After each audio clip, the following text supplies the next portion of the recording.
Olá, meus amigos e minhas amigas muito queridos.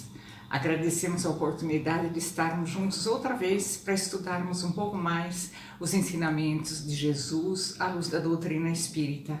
Agradecemos muito por essa oportunidade. E hoje nós vamos falar sobre o capítulo 5 de O Evangelho segundo o Espiritismo.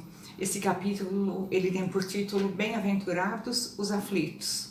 E nós vamos falar especificamente sobre os itens 22 e 23. Se fosse um homem de bem, teria morrido, e os tormentos voluntários. Então, começando lá pelo item 22 do capítulo 5 de O Evangelho segundo o Espiritismo, nós temos o seguinte, que falando de um homem mau que escapa de um perigo, nós geralmente ouvimos essa frase: ah, se fosse um homem de bem, teria morrido. E daí nós lembramos de Richard Simonetti, em uma de suas inúmeras palestras, ele relatou uma história sobre um acidente muito grave, né? Então ele relata o seguinte, que determinado carro derrapou na pista molhada, capotou, caiu numa ribanceira, um acidente feio, como nós dizemos, né? O veículo deu perda total, mas milagrosamente o motorista escapou ileso daquele acidente terrível. No primeiro momento nós achávamos que nada teria restado dali, né? O motorista milagrosamente escapou ileso. Depois de passar pelo hospital, voltando para sua casa, já que ele estava bem, abraçou seus familiares, orou muito, agradecendo a proteção do céu para aquele momento, né? E como ele era uma pessoa espírita, ele buscou inspiração no Evangelho para fazer esse agradecimento. Abriu esse evangelho ao acaso e ele leu justamente lá no capítulo 5, no item 22, uma mensagem do espírito Fenelon que diz o seguinte: se fosse um homem de bem, teria morrido. Ele ficou numa dúvida atroz, né? Nossa, o que eu passei e olha a mensagem que eu recebo. A dúvida foi muito grande, né? Como que esse homem deveria se sentir? Eufórico por não ter morrido? Por ter escapado ileso daquele acidente, ou acabrunhado por não ser um homem de bem, como diz o ditado popular, né? Então, interpretando literalmente esse texto, nós poderíamos supor que os bons, as pessoas boas, são mais suscetíveis de morrer, que os maus, pelo contrário, são preservados tanto quanto possível, né? Talvez até para que eles sofram mais, purguem os seus pecados, enfim, se danem, né? Mas obviamente não é assim. Embora nós tenhamos sim espíritos bons que vêm aqui para a Terra por uma jornada bem breve, retornando sem mais delongas lá para o plano espiritual. E sobre esses espíritos bons que vêm aqui na Terra para uma curta jornada, nós temos uma outra citação do Richard em uma outra de suas palestras, né? Ele cita o caso de um mentor espiritual que ele estava assim preocupado com os seus pupilos, e esses seus pupilos eram um casal que reencarnou com um cumprimento de trabalho junto à infância desvalida, não é? E esse casal estava adiando essa tarefa. Então, esse espírito, esse mentor que auxiliava esse casal, qual foi a proposta dele? Ele reencarnou como filho desse casal, que estava adiando os compromissos assumidos lá na espiritualidade, de ajudar a infância mais desvalida, né? Nasceu fruto da união desse casal, desde logo ele desperta nesses pais um imenso carinho, uma ligação afetiva sublime, né, entre pai e filho. Mas aos 5 anos ele adoece e desencarna, conforme tinha sido tudo planejado lá na espiritualidade. Um breve regresso à Terra, né? Então a dor de perder esse filho com 5 anos despertou no casal a vocação religiosa. Eles estavam meio alheios a tudo isso. E a perda desse filho querido aos 5 anos desperta essa vocação religiosa. E esse casal então liga-se ao espiritismo e logo eles são inspirados para dar cumprimento naquela tarefa adiada e dedicam-se amorosamente às crianças em determinado orfanato. Perderam aquele filho, mas começaram a se dedicar a inúmeras outras crianças, como era o compromisso lá na espiritualidade, né? E Fenelon, um espírito que nos trouxe várias mensagens, foi um dos colaboradores de Kardec na codificação espírita. Ele assina então essa mensagem do item 22 do capítulo 5 do Evangelho, intitulada Se Fosse um Homem de Bem, Teria Morrido, que constitui equivocado ditado popular, né? Fenelon, ele nos adverte nessa mensagem que seria assim uma blasfêmia considerar dessa maneira, né? Pois nós sabemos que tem gente boa que vive bastante e tem gente má que tem uma existência breve, não é? Basta lembrar os jovens que se envolvem com a criminalidade. A expectativa desses jovens é de 20 anos. Eles estão ali na vida do crime, numa vida atribulada. Então eles têm uma vida mais curta, né? A expectativa de vida deles é de 20 anos. Não por prêmio à bondade, mas pelo contrário, por esse lamentável comprometimento com a maldade, com o lado não saudável da vida, né? E poucos desses jovens ultrapassam essa idade, 17, 20 anos, né? Habilitando então, assim, a penosos reajustes no plano espiritual. Não fizeram aqui, vão ter esse reajuste no plano espiritual e resgate para encarnações futuras, né? Nós vamos ter sempre que melhorar. Então, o que nós não fizemos nessa oportunidade, nós resgataremos na próxima, espiaremos na próxima, né? E não há, como nós sabemos, não há dia, não há horário determinado para morrer, né? Salvo em circunstâncias muito excepcionais, a extensão da existência humana relaciona-se com as nossas ações. Uma regra, porém, é básica, né? Os que vivem para o bem são naturalmente mais protegidos, evitando-se tanto quanto possível que lhe suceda algo não programado, uma coisa ao acaso. A gente sabe que o acaso não existe, não é? E podem sim ter uma vida breve, como ocorreu com aquele mentor daquele casal que veio com um objetivo e desencarnou aos 5 anos. Ele só veio para despertar aquela vontade daquele casal de se dedicar mais a outras crianças, né? Os que se comprometem com o erro, com o vício, com o crime, com a irresponsabilidade, a imprudência, e são vários, né? E outros desvios que são próprios da nossa imaturidade humana. Nós temos muito ainda para progredir, somos muito imaturos. Então, aquelas pessoas que se comprometem com erro, com vício, com crime, as pessoas irresponsáveis, imprudentes e outros desvios, nós poderíamos citar vários, né, que são próprios da imaturidade humana, ficam meio que assim à deriva, né, naquele mar tumultuado e se aventuram, sem uma regra, sem um norte, sem ter base, né, sem ter uma estrutura para enfrentar tudo aquilo. Logicamente, essas pessoas, elas correm riscos maiores, elas não são prevenidas, são imprudentes, imprevidentes, né? Portanto, meus amigos, minhas amigas, a nossa única preocupação deve ser a de sustentar uma existência sempre nobre, sempre digna, cumprindo os nossos deveres. Nós não temos que nos preocupar qual é o dia do meu desencarne, né? Ou de que forma eu desencarnarei. A nossa única preocupação deve ser manter essa existência digna, nobre, cumprindo os nossos deveres, né? Porque assim, quando chegar o nosso momento, quando nós partirmos, né, nós podemos dizer que se cumpriu a vontade de Deus. Sim, o que foi acordado lá no plano espiritual foi executado. E daí nós passamos já para o item 23, que fala sobre os tormentos voluntários, né? E vamos parar e pensar, nós promovemos esses tormentos? Olha, são voluntários, não é? E Fenelon também, ou uma outra mensagem, vem nos dizer que o homem, ele vive incessantemente em busca da felicidade. É o nosso objetivo, né?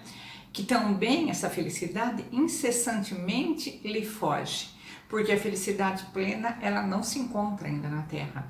E realmente é assim, nós buscamos a felicidade, colocamos a felicidade em um determinado objetivo, não é? quando nós atingimos aquele objetivo, nós já queremos mais, né? Nós queremos um pouco mais. Então nós nem curtimos aquela felicidade, já estamos objetivando uma outra etapa, pensando lá na frente, não é? Mas nós temos que ter consciência de que a felicidade plena não se encontra aqui na Terra. Então nós somos felizes, sim, nós temos momentos felizes aqui na Terra, mas não é uma felicidade plena, dia após dia, semana após semana, meses após meses. Nós temos os momentos felizes, mas nós temos também aqueles nossos momentos mais introspectivos, com mais problemas, não é? Com coisas mais negativas que nós não queríamos que acontecessem, mas nós temos que passar por esses momentos para sermos testados ou estarmos espiando alguma coisa feita em encarnação anterior ou anteriores, não é? Então temos que ter essa consciência. A felicidade plena, ela não se encontra na Terra. A Terra ainda é um planeta de provas e expiações. Então vamos cumprir, como eu falei um pouquinho atrás, os nossos deveres, ter uma vida nobre, uma vida digna, para que isso possibilite que nós, no futuro, reencarnemos em planetas melhores do que a Terra, em planetas já de regeneração, que a Terra está caminhando para isso. Daí sim nós teremos uma felicidade um pouco mais constante, com menos interrupções, não é? Mas, malgrado a todas as dificuldades, né, que tem na nossa vida terrena, o homem poderia pelo menos gozar de uma felicidade relativa, né? Mas isso só poderia ser possível, ele gozar dessa felicidade relativa, se ele procurasse essa felicidade nas coisas não perecíveis, aquelas coisas que não se acabam, e não nas coisas perecíveis, ou seja, nos gozos materiais, né? Nós temos que procurar a felicidade nos gozos da alma, tá? Que esses gozos da alma são um prelúdio dos gozos celestes, né? Que são imperecíveis, aquelas conquistas, aquelas virtudes que tornam as pessoas mais felizes, mais bondosas, mais centradas, mais sensatas, elas não se perdem.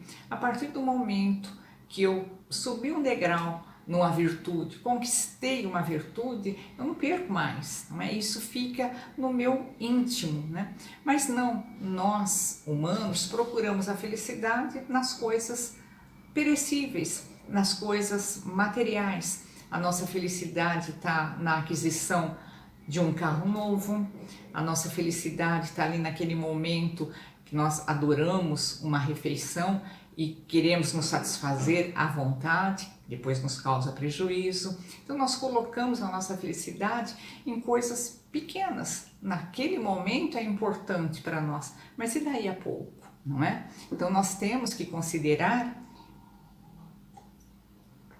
que, como espíritas, cremos na imortalidade da alma, sabemos que nós continuamos, o que nós estamos passando aqui na Terra é uma existência, uma experiência, como já tivemos anteriores e teremos outras, não é? Então vamos investir sempre no futuro, nos melhorar para o futuro e não procurar a felicidade nas coisas imediatas, não é? Em vez de procurar, então, a paz no coração, que é a única felicidade real neste mundo, eu ter aquela serenidade, aquela aceitação das coisas, não que eu me conforme com os braços cruzados, não. É aceitação, porque naquele momento não me cabe fazer nada, ou eu não tenho possibilidade de fazer nada. Mas a partir do momento que surja uma luz, eu tenho que ir atrás, eu tenho que batalhar sim para melhorar, né? Então, em vez de procurar a paz no coração, que é a única felicidade real nesse mundo, o homem ele tem assim uma avidez por tudo que o agita, né? E daí ele cria para si tormentos que poderia evitar. Ele quer as coisas materiais e isso vai fazendo com que ele se atormente e poderia evitar muitos desses tormentos, né? Uma das maiores dádivas, um dos maiores presentes do Criador, o nosso Pai, para a criatura, para nós, né? Ao lado das reencarnações sucessivas, que as reencarnações sucessivas sucessivas são uma dádiva que Deus nos dá. Imagina se errássemos e estivéssemos eternamente condenados por aquele erro. Não, através das reencarnações sucessivas, eu vou me apercebendo daquele erro e vou, primeiro me arrependo, depois eu vou corrigir, vou reparar e não faço mais, não tenho mais aquela atitude, eu não digo mais aquelas palavras, né? Então, uma das maiores bênçãos do Criador para a criatura, além das reencarnações sucessivas, que é essa possibilidade assim infinita de nós refazermos os acertos, e ele não nos dá, você só tem 3 encarnações para corrigir isso, ou 10, não, são infinitas, né, para refazer esses acertos e construir a felicidade. Uma outra dádiva é o nosso livre-arbítrio, né, uma possibilidade que nos é dada e que nós precisamos saber muito bem como usar esse livre-arbítrio. E há pessoas que acham livre-arbítrio, eu tenho liberdade para fazer o que eu quiser, mas também não pensa nas consequências, né? Então, na escala evolutiva, a lei natural deu ao homem a possibilidade dele decidir sozinho o que ele quer, como ele quer, para que ele quer aquela coisa e principalmente o que fazer com aquilo que ele pediu, que ele está desejando, não é?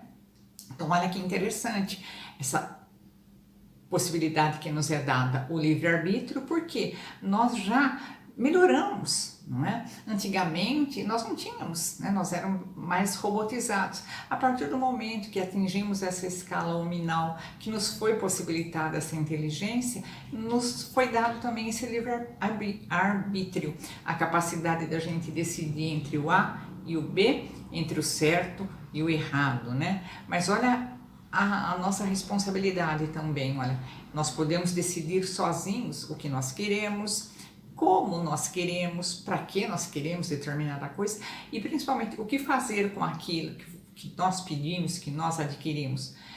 E nós temos que sempre pensar, isso vai servir para o bem, para o meu bem e para o bem dos outros, né? Então muitas vezes o homem transforma essa dádiva, essa bênção, o livre-arbítrio, em uma arma atroz, vira ao contrário, né? Ao invés de ser uma coisa a seu favor, vira contra, né? E lhe traz sofrimento, né? Por quê? O homem pensa que através desse livre-arbítrio ele pode decidir adquirir aquilo que não está no seu alcance. Quantas pessoas nós conhecemos que por uma ambição desenfreada cometem até crimes para atingir aquele objetivo? Quer alguma coisa que ele não está em condições de ter, não está em condições financeiras de adquirir aquilo lá, ou não tem condições mesmo, não tem responsabilidade para ter um bem daquela maneira em suas mãos, ele não vai saber o que fazer, não é? Então isso lhe traz sofrimento, olha, porque ele pensa que pode adquirir aquilo que não está ao seu alcance, ele quer o que pertence a terceiros, por isso que nós vimos tantos roubos, né? Os homens almejam acumular mais bens do que necessitam para mim, para os meus, não é? E os outros com necessidades imensas, né? Ele submete-se a futilidades para atingir esses seus objetivos, essas suas necessidades, não é? Despreza valores morais. Olha como, se nós agirmos dessa maneira, né, usando esse livre-arbítrio de uma forma deturpada, nós vamos chafurdando cada vez mais, olha, desprezando valores morais para atingirmos um objetivo, né? Deturpa preceitos sociais, avança nos direitos alheios. Esse homem, então, ele quer granjear a qualquer custo respeito dos subalternos e dos circunstantes. E nós vemos que aquela pessoa que merece o nosso respeito, né, que merece toda a nossa consideração, ela não precisa fazer nada para isso. Suas atitudes demonstram essa bondade, esse espírito mais evoluído, não é? Mas há pessoas que usam o livre-arbítrio dessa maneira, não é? Errada, né? Enfim, esse homem decide fazer da sua vida um só objetivo: subir cada vez mais, né? Ganhar cada vez mais, não sabe nem para quê. Aquilo que ele já tem é o suficiente para que ele tenha uma vida confortável, para aquele momento, para daí um tempo. Não, mas ele quer sempre mais, né? O único objetivo, um dos seus objetivos é manter a sua imagem.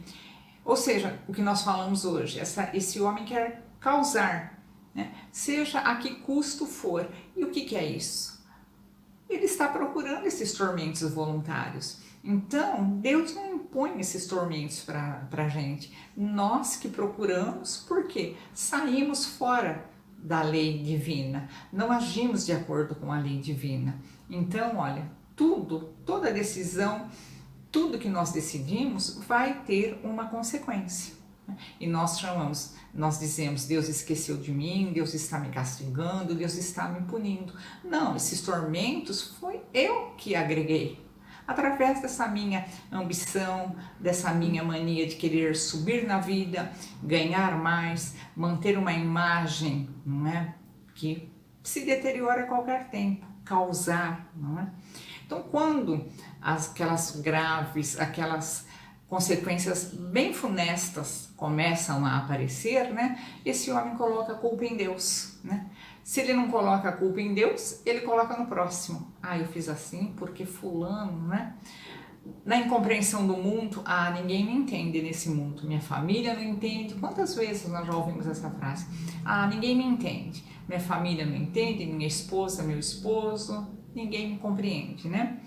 E se ele acredita, né, além de estar recebendo essas consequências graves, funestas, ele coloca a culpa em Deus, no próximo, na incompreensão do mundo, e se ele acredita na reencarnação, ele põe na conta dos seus reveses lá atrás, nas desilusões daquele passado que não foi tão venturoso. A culpa nunca é dele, né? Ele procura sempre acusar ou colocar essa culpa no ombro de alguém, né? Com isso, mais tormentos, mais angústias, não é? E voluntários, ele que está procurando, que está angariando, né? Mas isso não é verdade, né? Se nós pudermos assim fazer uma percentagem, nós podemos dizer que 90% dos males, 90% de todas as aflições humanas que nos trazem sofrimento, que são verdadeiros tormentos, né? Derivam dos atos do presente. É o que nós fizemos agora, reflete imediatamente, né? Derivam dos atos do presente, é fruto da nossa imprudência, da nossa imprevidência, da imperícia, da ganância, do orgulho, da vaidade, da ambição, excessos de toda ordem, né? Quantas vezes, vamos parar e pensar, nós fomos imprudentes? Quero fazer isso, é para já. Nós não pensamos, como que eu posso fazer de uma maneira mais segura, né? Somos fruto da imperícia, não temos habilidade para determinada coisa e vamos lá querer fazer, né? Vaidade, né? Querer nos julgarmos, né, melhor do que os outros, né? Da ambição, eu preciso isso, eu quero isso, não é? A gente não precisa de muita coisa para viver, né? Então todos esses excessos, de qualquer ordem que seja, né, vai trazer esse comprometimento, vai trazer esse tormento voluntário, nós é que estamos procurando, né? Então assim, olha, os seres se arruinam por falta de ordem, por falta de perseverança, pelo seu mau proceder ou por não terem sabido limitar os seus desejos. Então nós temos que aprender, olha, nós temos que ser mais ordeiros, nós temos que ter perseverança. Estudamos a doutrina espírita, ela nos diz isso, aquilo e aquilo outro. Concordamos, não é? Achamos uma maravilha, lemos o livro dos Espíritos e ele nos dá assim respostas para N situações da nossa vida. Nós temos que ser perseverantes, insistirmos naquele caminho, porque ele é o certo. Não nos deixarmos assim envolver por esses gozos materiais que nos criam tormentos, né? O nosso mal proceder, quantas vezes nós mal proceder e às vezes nem proceder, nós podemos ajudar uma determinada pessoa e nós estamos lá no conforto da nossa casa, fica para amanhã. Amanhã pode ser tarde, não é? E por nós não sabermos limitar os nossos desejos. Eu quero é para mim, é importantíssimo. Não, por que eu quero? O que vai me acrescentar? Vai fazer mais bem ou vai fazer mais mal para mim, né? Então nós temos que ter limites, sim, e essa perseverança em seguir a doutrina, em seguir os seus ensinamentos, né? Quantas doenças o homem teria evitado se não fosse pela sua intemperança, os seus desatinos, as suas agressões ao próprio corpo físico, os seus excessos, olha, comida, bebida, o trabalho, né? Então, nós podemos evitar esses tormentos. Especificamente, nós estamos falando de doenças, né? Por quê? Porque o homem não consegue evitar, né? Ele deixa-se arrastar por essas paixões, né? Agride o próprio corpo físico, né? E tem os seus excessos, come demais. Lógico que depois ele vai ter uma dor de estômago, ele vai ter um mal-estar. Bebe demais, isso daí vai corroendo o seu organismo, né? Trabalha demais, né? Tem pessoas viciadas no trabalho. Então, nós temos que ter o trabalho para ter o nosso ganha-pão, para ter a nossa vida mais confortável, mas também nós temos lazer, nós temos família, não é? E às vezes uma pessoa se dedica tanto ao trabalho e esquece os seus filhos, a sua família, não é? Então todo o excesso é danoso, é perigoso, né? Então, resumindo tudo, são os tormentos chamados voluntários, porque nós é que criamos esses tormentos, né? Que o próprio homem se impõe, independentemente da ordem das coisas naturais, independentemente da vontade do Criador. Deus não quer que eu trabalhe em excesso, Ele quer que eu trabalhe sim, né? Mas nada em excesso, né? Ele não quer que eu fique sem uma alimentação, mas tudo sem excesso, não é? A bebida não é proibida, o excesso sim, né? Então, em resumo, são os tormentos chamados voluntários que nós criamos, que o homem se impõe a si próprio, independentemente da ordem das coisas, independentemente da vontade do Criador, independente das vidas passadas também, independente até do próximo, né? O homem, sem sombra de dúvida, ele é vítima de si mesmo. Ele que cria esses tormentos para si mesmo, né? Quando ele decide usar o livre-arbítrio contra a ordem natural das coisas. Eu sei que isso é errado, mas eu estou usando o meu livre-arbítrio, eu vou fazer assim mesmo, não é? E a ordem natural das coisas é estar no bem, que os espíritos definiram muito bem para Kardec, lá na questão 630, que é tudo que é conforme à lei de Deus, sendo que o mal é tudo que é contrário à lei de Deus. Então nós sabemos isso, nós sabemos agir no bem, não é?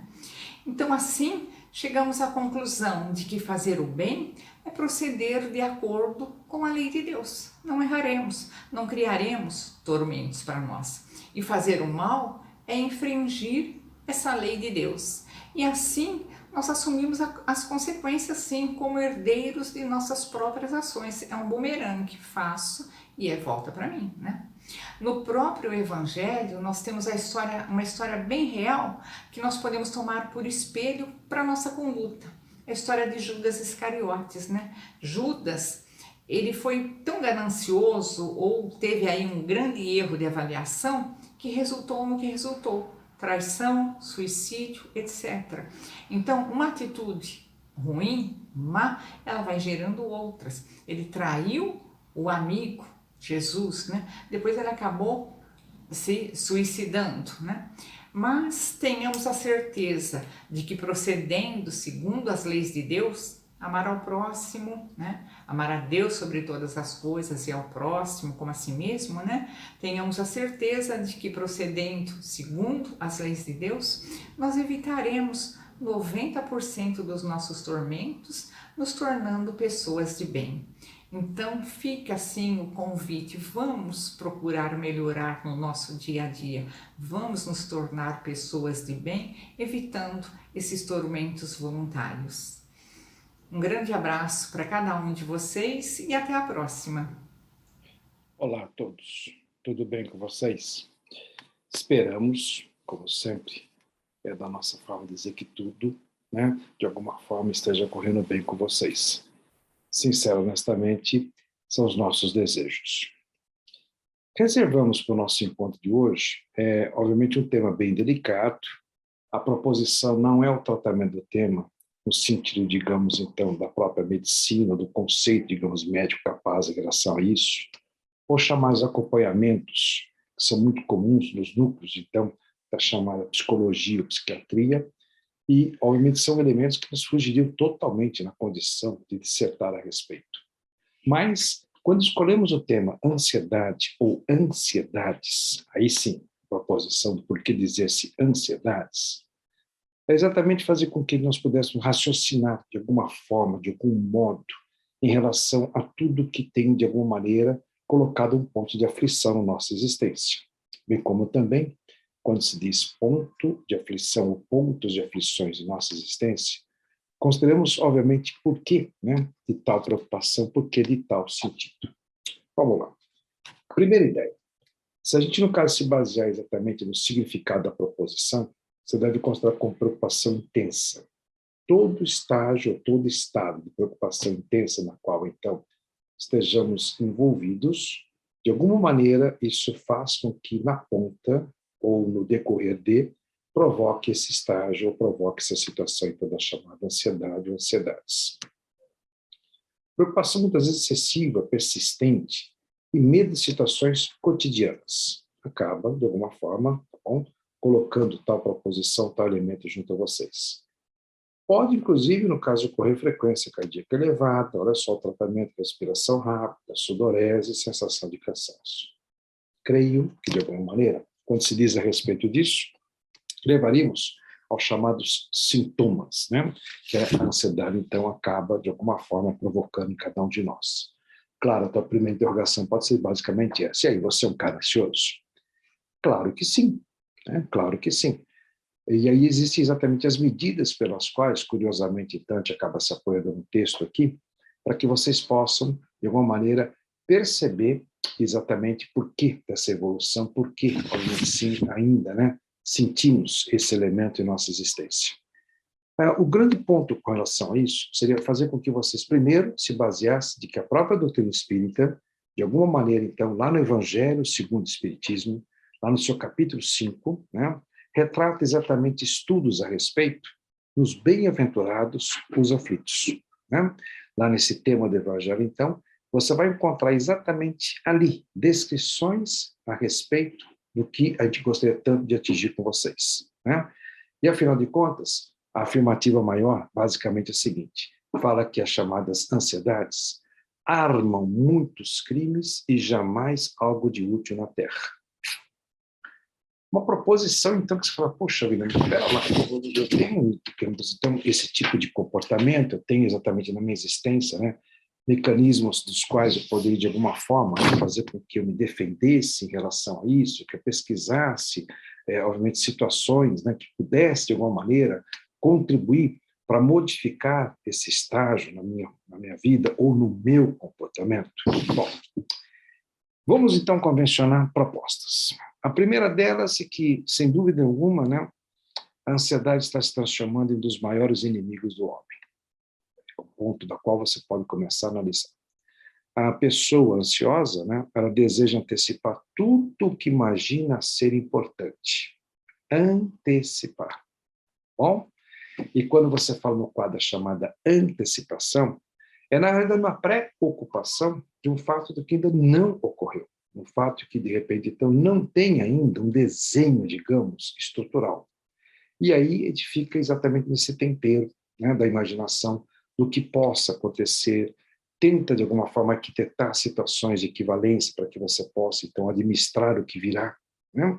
Isso faz com que essas sensações descritas, né, esse mal físico, digamos então, esse estar físico, muitas vezes psíquico, né, diante de qualquer situação que a gente possa, no caso, enfrentar, é, na verdade, na realidade, então, o que a gente fala como sendo um futuro incerto. Mas o que tem a ver isso com a chamada doutrina espírita? Bom, primeiro, vamos partir sempre do conceito que a nossa existência tenha sido uma existência dentro dos padrões da normalidade, uma existência arquitetada, uma existência na qual, então, tivemos todo um amparo lógico da espiritualidade. Basta você reler alguns tópicos de André Luiz para que essas informações sejam de alguma forma mais adequadas a cada um de você, né, a cada um de vocês, perdão, e faria com que você tomasse mais uma vez um panorama de onde a gente quer tentar fazer com que você, de alguma maneira, some ao nosso raciocínio. A ideia é que, quando então a gente tem essa proposição de que, afinal de contas, nós somos um plano divino, observe, nós somos, na realidade, então, algo desenhado pela espiritualidade, no sentido da nossa, né, vivência, do nosso projeto de existência. É bom que você possa imaginar, então, que esses efeitos foram efeitos de muito cuidado, elaborados. Né? Obviamente, você sempre interroga, dizendo, puxa, mas se de alguma forma, então, né, eu tenho exatamente a tranquilidade, a concepção de que, afinal de contas, né, existe um desenho lógico da minha existência, por que tamanha preocupação que eu tenho? Perfeito. Talvez a preocupação maior que a gente, no caso, conserva é exatamente o sentido do erro, porque, afinal de contas, em toda etapa de trabalho que a gente, no caso, passa, né, a dinamizar na própria existência, criar uma certa ideia de construção da existência, nós sempre ficamos preocupados com o sentido do erro, né, com a relação do próprio erro. Ou seja, né, muitas vezes, então, a gente, no caso, planifica, observe, planeja, isso é interessante, né? Mas quando se diz assim, planifica, planeja, não quer dizer que você tem condições de sonhar com o resultado. A gente tem condições de elaborar, muitas vezes, né, uma situação da qual estaríamos assim sendo transportados, né, digamos, a um processo de formação, um processo muito peculiar dentro da vida funcional, dentro do emprego, por exemplo, né? E o que nos cabe basicamente é perceber como a gente vai de alguma forma conduzir, né, quando vai de alguma maneira então se portar mediante tais situações. Mas infelizmente sempre pensa no ponto final, ou seja, o processo nem em si, né, decolou, a gente já está imaginando o processo final em relação a isso. A gente não organiza muito, né, esse chamado timeline, né, da própria existência, né? Então a gente acaba atropelando circunstâncias e já põe lá no ponto final aquilo que normalmente a gente almeja. Perfeito, claro, e por que não? Isso, na verdade, são chamados projetos. Os projetos, então, dos quais, quando se fala em projeto, significa que pequenas alterações ao longo do próprio projeto possam acontecer. Isso é muito comum quando você elabora, digamos, a construção de uma casa, né? Por mais que você contrate uma equipe adequada, por mais que você tenha um engenheiro adequado, que você tenha um arquiteto, né, com as visões assim muito particulares, com aquelas identidades das quais então eles antecipam, né, as situações pelas quais a gente possa, né, realizar a nossa construção, é muito comum que durante, né, a construção em si, alguns percalços passem a acontecer, né? Pode ter um atraso na própria obra, mas você não havia planejado um atraso. Você havia planejado o final. Você já passa a sonhar com o próprio final de obra. É um direito teu, claro que é, né? Pode acontecer, de repente, então, uma mudança nos preços de materiais, fazendo com que a sua obra sofra um determinado atraso. Ou, muitas vezes, dentro do próprio projeto, você teria, digamos, então, imaginado, né? 30 metros quadrados a mais, 40 metros quadrados a mais na sua construção, você fala, puxa vida, agora eu não tenho fôlego para isso. Né? Eu percebi que eu não vou ter fôlego para isso. Então, é normal que você faça uma reestruturação, então, nesta obra. Perfeito? E a partir daí, então, você passa a ter um caminho, muitas vezes diferente daquele observado e arquitetado, justamente, né, no começo. Perfeito. Isso acontecendo, é primordial que a gente possa, então, imaginar que, se esse exemplo para você te cabe, a nossa existência, de alguma maneira, ela é, obviamente, sim, planejada. Bem? Mas existem situações, existem elementos, existem momentos nos quais, então, a gente não pode tentar imaginar que, a partir do instante que ela foi planejada, observe você, né? Tudo que esteja passando seja reflexo dessa planificação. Não. Senão, viveríamos exatamente sob uma situação de algo já pré-determinado, pré-construído, observe, e seria apenas um ensaio que estaríamos aqui efetivando, então, na própria existência. Seria o determinismo. E nós, espíritos, somos completamente avessos à ideia do chamado determinismo. Ou seja, né, que as situações, então, ocorrem porque isso foi ponto lá, né, no nosso projeto reencarnatório. Ah, isso está aqui porque eu teria que, no caso, vir a passar. Calma. Esse vir a passar, ou situações pelas quais a gente, no caso, possa conhecer na própria existência, elas estão identificadas, né, com o chamado ideia e comportamento, que é a chamada ideia do livre-arbítrio. A partir de que você passa a executá-lo, a partir de que você passa a operá-lo, é muito comum, que aquilo que normalmente você havia pensado na própria existência sofra modificações. São os 30, 40 metros quadrados a mais naquela obra que você não teve fôlego para sustentação e resolveu bloquear. Resolveu, de alguma forma, então, fazer com que aquilo não fosse executado. Perfeito? Você teve uma descrição. Você teve necessariamente uma ideia, ou seja, uma proposição de decisão. Na existência, temos basicamente esse efeito. E quando a gente passa por esses altos e baixos, então, é muito comum, é extremamente comum, a gente, no caso, fica com aquela interrogação, se nós estamos, de alguma maneira, cumprindo, observe, cumprindo exatamente aquilo da qual, então, teríamos nos comprometido. Puxa, olha só, né? Cumprido, de alguma forma, então, estamos assim, plenamente colocados sobre essa ideia, essa proposição de existência, né? Alguma coisa bastante, né, difícil e bastante inquietante, né, por sua vez. Nós vamos, então, buscar algumas respostas com relação a isso, principalmente com essa forma de pensar um tanto que, digamos, quadrada com relação à própria existência, que não se pode fugir nem um pouquinho daqui. Quando eu digo fugir, não estou dizendo um convite, digamos, para que seja programada na tua existência fases nas quais, então, a gente se torna pessoas irresponsáveis pelos nossos atos. Longe disso. Então, apenas e tão somente dizendo que quando a gente se submete a uma determinada ideia e viagem na própria existência, né, o trajeto em si, ele é elaborado, o trajeto em si, ele é, digamos, então, arquitetado, né? Mas acontece que os percalços da nossa própria viagem, da estrada pela qual, então, a gente passa, de alguma forma, né, a migrar dentro da própria existência, ela pode oferecer determinadas situações que você sequer teria imaginado que estaria passando por elas. Você fala, mas isso é contraditório. Puxa vida. Então, estou sendo submetido a situações das quais não havia imaginado. Lembre-se das chamadas provas. Lembre-se, basicamente, então, do sentido das chamadas provas, das quais todos nós somos submetidos a todos os instantes da nossa própria existência. Como, no caso, né, a gente pode comemorar uma determinada conquista sem que você seja, de alguma forma, então, conferido da sua habilidade, da sua condição. Então, a divina providência, né, ela abastece a nossa existência de situações tais para que a gente possa, de alguma forma, então, ter essa condição, ter essa propriedade. E nada mais interessante que ser experimentado para que haja a chamada ascensão, a chamada escala evolutiva.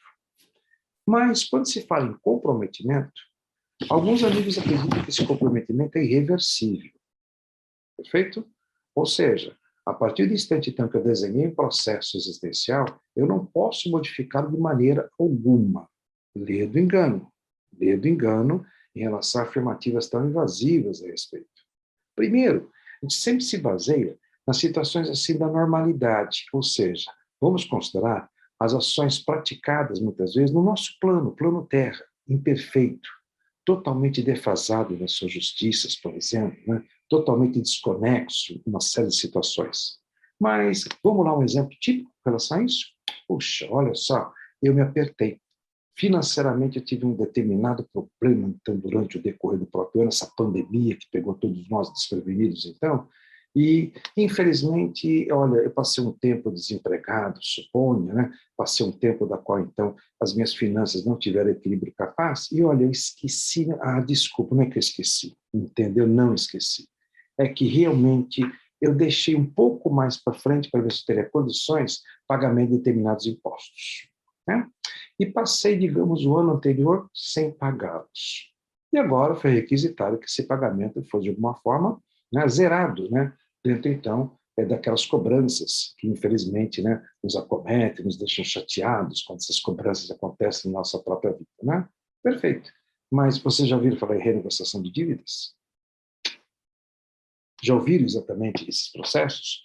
Quantas prefeituras, por exemplo, do nosso estado, do nosso país, chamam exatamente o cidadão e falam, pera lá, vamos tentar nos organizar, né? Vamos fazer, então, com que esses valores que estejam aqui te incomodando, não dando possibilidade para que você consiga, de uma forma, quitar essa dívida, né? Seja dividido em 12, 24 vezes. Quando não, promove descontos percentuais extremamente simpáticos, né? A situação. Eu estou dizendo de modelo falido. Eu estou contando de modelo terra. Eu estou dizendo de uma sociedade que você sabe que, vamos dizer, justiça sobre ela não é tão legal, né? E olha só, que coisa interessante, é nos dado exatamente essa condição. Pois aí que eu me pego, pedindo que você imagine, então, que se aqui nós temos algo assim extremamente ainda, né, deficitário, não justo, e promove esse tipo de ação para acalmar, para não dizer que as pessoas sofram tanto, para diminuir a ansiedade do próprio cidadão em relação ao fato, e espiritualidade não funcionaria com aspectos semelhantes? Hamed, Espírito Hamed, no livro Os Prazeres da Alma, gente, maravilhoso. As Dores da Alma, Os Prazeres da Alma, são duas obras que sempre, sempre, sempre nos dá elementos incríveis, subsídios incríveis, para que a gente possa ler uma página, traduzi-la, levar conhecimento, levar informação. E Hamed coloca no determinado parágrafo uma orientação incrível para cada um de nós a respeito da nossa própria existência, inclusive para acalmar nossos sentimentos, para acalmar exatamente esse processo de ansiedade pela qual a gente se sente na própria existência e desacelerar os nossos desesperos. Aspas. Diz assim, o espírito não se considera indefeso. Observe, todos nós temos as proteções ideais em relação à nossa existência. Mas sim, espírito, companheiro de viagem de outros seres humanos. Pois sabe que a qualquer momento, ouça isso, que a qualquer momento poderá refazer as cláusulas do contrato, ele coloca entre aspas, ele põe entre aspas contrato, do contrato de sua existência. Entenderam o que eu falei? Entenderam o que eu li? Quer que eu releia? Eu releio. Observa. Poderá, pois sabe que a qualquer momento, eu, espírito, você, reencarnado, poderá de alguma forma refazer as causas do contrato de sua existência, fazendo com que muitas vezes não é o postergar meramente uma situação, mas é quando a gente se sente extremamente acuado, extremamente, digamos então, preso a situações inquietantes, desesperadoras, das quais a gente acaba perdendo, né, exatamente a condição sobre a sua ação. A gente precisa parar.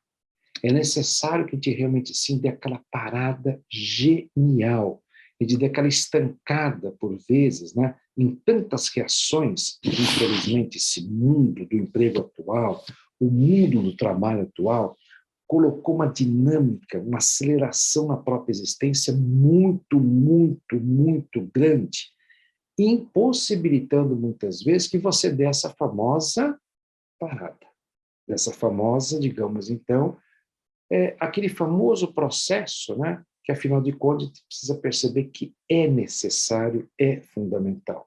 Para quê? Para que a gente possa repensar, para que a gente possa imaginar então que por vezes estamos enfrentando situações não tão agradáveis, não tão simples, não tão, digamos então, fáceis de serem contornadas no sentido, né? Quando digo contornadas é solução do processo, mas não quer dizer que você tem que enfrentar o processo, né? Assim, frente a frente. Você pode, no caso, abordá-lo, você pode, de alguma forma, então, contornar o processo em si, atacá-lo no momento adequado, nas situações adequadas, para que a gente possa, no caso, resolver.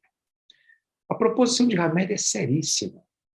É o momento pelo qual, então, naquela comparação que foi das chamadas dívidas, dos ônus que a gente tem com os impostos ou coisa que valha, né? De alguma forma, então, que a gente possa fazer com que Claro que muito interessante quando a gente resolve. Claro que é extremamente assim, super, super gostoso quando a gente, no caso, então, coloca um ponto final em débitos, que estariam, de alguma forma assim, nos carregando em situações extremamente complicadas, difíceis, né? Claro que sim. Mas perceba que, se afinal de contas existe o chamado escalonamento de, existe, na verdade, a repartição desse processo, por que você não passa, de alguma maneira, um convite? É um convite a perceber exatamente na tua existência, na tua condição de vida, né? Exatamente essa condição. Ou seja, ações pelas quais venha amenizar tamanho juízo que você faça da sua forma de viver, né? A gente sempre diz que, infelizmente, somos juízes implacáveis, né? A gente sempre coloca, né, o ponto do o processo que a gente não possa simplesmente, na via A, mudar para a via B, sabe? Que a gente não possa, então, alterar uma proposição de conduta, né? Porque isso faz com que, então, a gente simplesmente mostre a nossa fraqueza. De forma alguma. Os amigos espirituais estão preocupados, sim, com a sua ideia de equilíbrio, com a sua ideia de reformas interiores, com a ideia, então, que você possa, de alguma maneira, fazer com que tais valores sejam valores, digamos, legais para a tua existência, não sacrificantes, de mais e mais dor que te acaba, de alguma maneira, somando uma sobrecarga incrível em relação a isso. Gente, tem estudos maravilhosos a respeito, com tratamentos bastante assim incríveis, né? Com os valores dos quais a gente possa, de alguma forma, conduzir esses processos da própria existência. Dentro dos chamados processos incríveis que a gente possa começar a treinar exatamente em relação à própria existência, né? Foi feito um estudo muito legal, muito interessante, na Harvard Business School, né? Em Boston, nos Estados Unidos, e divulgaram um conselho muito interessante para ajudar os ansiosos, ou seja, os processos pelos quais somos acometidos, né, a ter um bom desempenho nas situações chamadas de estressantes. Ai, amanhã eu tenho que. É amanhã, não é hoje. É amanhã. Ou seja, quando então amanhã acontecer, vamos lá, vamos tentar enfrentar a situação. Não adianta aquele famoso processo que, antecedendo a tudo isso, né, as descargas, então, passa a acontecer no próprio organismo, a taquicardia, somos seus aspectos incríveis, aquela descrição inicial, né, faz com que, então, haja modificações no nosso batimento, né, por vezes até a própria sudorese toma conta. Isso não é viver, de maneira alguma. Essa não é a intenção, então, que a espiritualidade nos presenteou, de alguma forma, né, por seus engenheiros, a existência. Não, de maneira alguma, né? E diz então, vamos lá, voltando a esse estudo interessantíssimo, né, que a partir de determinados experimentos, os estudiosos concluíram que cumprir algum ritual antes, isso aqui é um conselhinho, isso é um conselhinho para cada um de nós, né? Antes das atividades a ser chave de sucesso, veja, né, antes de alguma forma colocar-se em ação com relação a isso, né, a gente pode então, no caso, gerar um certo controle da própria situação. Olha só o que eles bolam para tentar fazer com que isso seja, de alguma forma, praticado por cada um de nós. É um convite. É um convite que, de alguma maneira, posso ter certeza, já experimentei por várias vezes, e como deu tão certo comigo, eu gosto de dividir com vocês. Né? Então, diz assim, durante a experiência, a equipe de psicólogos criou um experimento onde os participantes eram convidados a cantar. Ah, não, que isso, coisa boa, Paulo, né? Imagina, né? Veja, isso fez com que as pessoas que estavam naquele sintoma, naquele grupo, de alguma forma vivenciando aquela situação, então todos eles, ansiedade A, B, C, D, ou seja, todos vivendo sobre esse aspecto, né? Pediram que as pessoas, de alguma forma, então, né, começasse a reunir uma certa sintonia de capacidade, né, para que eles pudessem, de alguma forma, então, né, cantando, né, fizesse com que menos sofrimento eles passassem durante uma certa situação. Então, a primeira dica que eles colocaram foi basicamente isso. Foi basicamente essa forma. Fazer com que, através disso, através desse tipo, né, exatamente de conduta, houvesse alguma forma condição de acalmar a cada um dos participantes. É uma experiência, hein? Não é algo assim retratado do nada, que eu, de repente, simbolei esse processo. É um fato experimental, um fato legal para a gente, no caso, perceber com relação a isso. Bom, mas tem um detalhe, isso para mim não funciona. Desculpa, eu já posso terminar por aí, Paulo, e dizer que, infelizmente, esse tipo de, digamos, orientação que você esteja colocando não me é agradável. Quando a gente diz assim, cantar, significa, na verdade, a proposição de você desviar as tuas preocupações tão incisivas, tão desgastantes em relação a um certo tema. É colocar exatamente uma condição diária de pensamento diferente daquela que você esteja, de alguma forma, vivenciando. Mas, se tudo isso para você, muitas vezes, né, possa sofrer com mais um tipo de orientação não verdadeira, então vamos lá. O que a gente pode, então, no caso, colocar como ideia, proposição junto a vocês? Dizem e relatam que a casa espírita é um excelente lugar para encontrar auxílios a respeito disso. Ah, tá, mas acontece que não posso frequentá-la. Acontece que eu estou distante dela. Vai retornar. Tenha calma, vai retornar. Mas o que eu faço? Sim, é o chamado elemento de introspecção, né? A gente diz, então, que quando você adentra uma casa espírita, é interessante que ali você se entregue a reflexões saudáveis, que você se entregue a momentos extremamente gostosos. E aí começa a existir uma interação daqueles que estão preocupadíssimos com a nossa situação, com a nossa vida, fazendo com que, de alguma maneira, a gente possa ser atendido. É quando, então, você, voltando à casa espírita, observe bem essa proposta, né? Possa, naqueles minutos que antecedem, por exemplo, uma determinada palestra, entrar em reflexão. Entrar naquele estágio de pensamento, pedindo calma, pedindo tranquilidade, pedindo paz interior, tá bem? Pedindo determinados tratamentos da própria espiritualidade, abrindo teu campo mental, para que haja ação do mundo espiritual em relação a esse comportamento tão difícil que a gente pode estar, no caso, enfrentando, né? A chamada espiritualidade e religiosidade, veja você, hein? Mas não quero dizer que tem que ser na casa espírita. Se você não é espírita, procure exatamente, né, a religiosidade em você. Podem diminuir os riscos da ansiedade e da depressão, né? Podem fazer com que a gente, no caso, então, de alguma maneira, tenha essa condição. O convite que faz, nesse curto espaço e tempo, né, é que a gente possa entender, primeiro, exatamente o que a gente precisa criar como situação para evitar que a gente, no caso, acabe, mais uma vez, perturbando o nosso funcionamento do próprio organismo, o nosso funcionamento da nossa inteligência, a nossa casa mental, né? E buscar exatamente em boas obras, buscar exatamente em bons papos, buscar de alguma forma a espiritualidade, porque com certeza ela faz com que a gente, no caso, conquiste necessariamente elementos que acabam combatendo esse mal do próprio século, mas na verdade não é do século, é mal da humanidade. Desde que a gente possa considerar justamente, né, espíritos que aqui reencarnaram, né, nesse mundo, ou seja, quantas e quantas situações, né, das mais variadas já tivemos, né, a gente vive exatamente contra essa proposição, ou seja, enfrentando, né, exatamente essa condição.